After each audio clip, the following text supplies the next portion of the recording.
अरे ये क्या?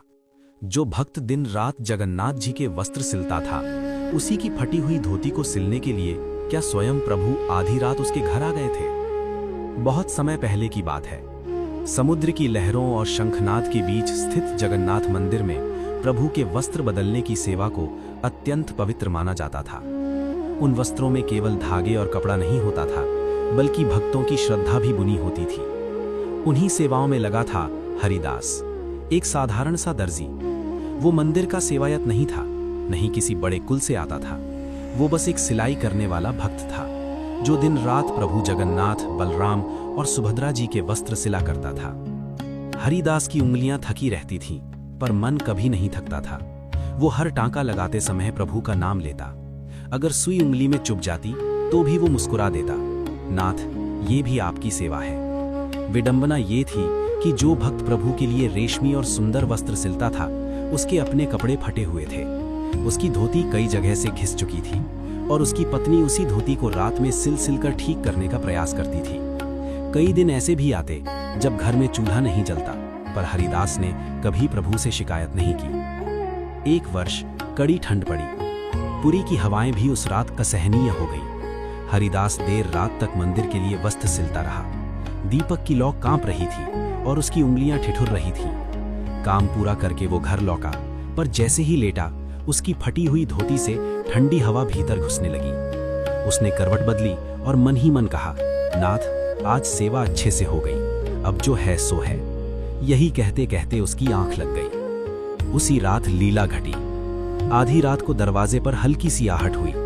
हरिदास ने आंखें खोली तो देखा एक साधारण यात्री खड़ा है। वस्त्र सामान्य, पर मुख पर अद्भुत शांति। यात्री ने कहा, दर्जी, मुझे ठंड लग रही है, क्या तुम मेरे कपड़े सिल दोगे? हरिदास उठ बैठा। वो सोच में पड़ गया, मेरे पास तो खुद के कपड़े ठीक नहीं, पर सेवा से कैसे मना करूं? उसने दीपक जलाया और कहा, आइए, जो होगा कर दूंगा।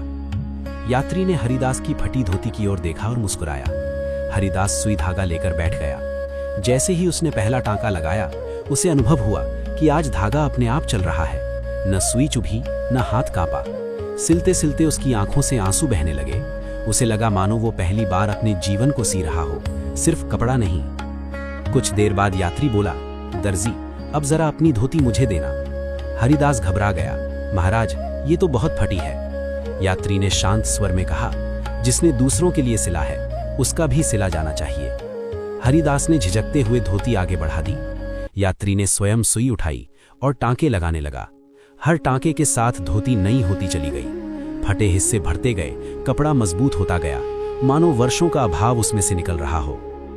अचानक दीपक की लौ तेज हो गई। हरिदास ने आंख उठाकर देखा, वो साधारण यात्री नहीं था। वही विशाल नेत्र, वही करुणा। जगन्नाथ महाप्रभु स्वयं उसके सामने खड़े थे। हरिदास भूमि पर गिर पड़ा। नाथ, आपने क्यों कष्ट किया? प्रभु मुस्कुराए और बोले, जो दिन रात मेरे वस्त्र सिलता है, क्या उसके फटे जीवन को मैं न सीऊं? क्षण भर में सब शांत हो गया। प्रभु अंतर्धान हो गए। सुबह जब हरिदास उठा तो उसकी धोती नई सी थी। घर में अन्न भी था, पर सबसे बड़ा परिवर्तन उसके मन में था। अब उसे अपने अभाव का बोझ नहीं लगता था। बाद में लोगों ने देखा कि हरिदास के जीवन में कमी नहीं रही, पर वो वैसा ही सरल रहा। वो आज भी वस्त्र सिलते समय वही कहता है, नाथ, टांका टेढ़ा हो तो ठीक कर देना। इस जगन्नाथ लीला का सार यही है। प्रभु केवल मंदिर में विराजमान नहीं रहते, वे भक्त के घर आकर उसके फटे वस्त्र ही नहीं, उसका टूटा हुआ जीवन भी स्वयं सी देते हैं। जहां सेवा में अहंकार नहीं, वहीं जगन्नाथ खुद सुई धागा उठा लेते हैं। जय जगन्नाथ।